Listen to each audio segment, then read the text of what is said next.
Alors, Pacific Palisades, c'est une pièce que j'ai écrite après être tombé sur un fait divers qui racontait la vie d'un homme, Jeffrey Allen Lash, retrouvé mort à Los Angeles.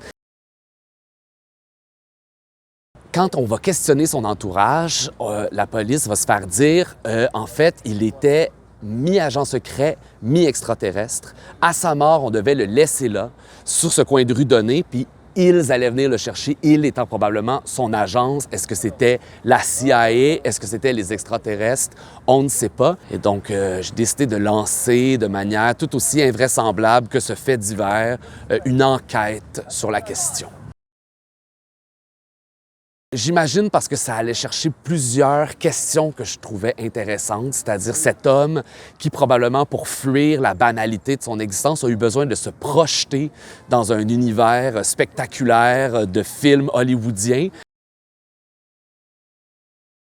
J'ai décidé de raconter ça un peu à la manière d'un théâtre documentaire. Alors, sur scène, l'actrice se présente comme étant Guillaume Corbeil et elle va mener une enquête avec des documents, des photos, des enregistrements sur un magnétophone.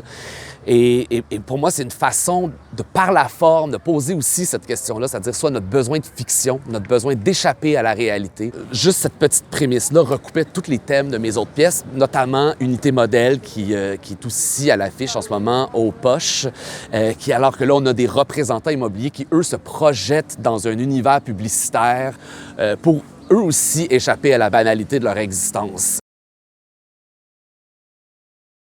Et donc, je pense que je me réinvente jamais. Toutes mes pièces racontent l'histoire de gens qui veulent échapper à eux-mêmes dans des imaginaires préfabriqués.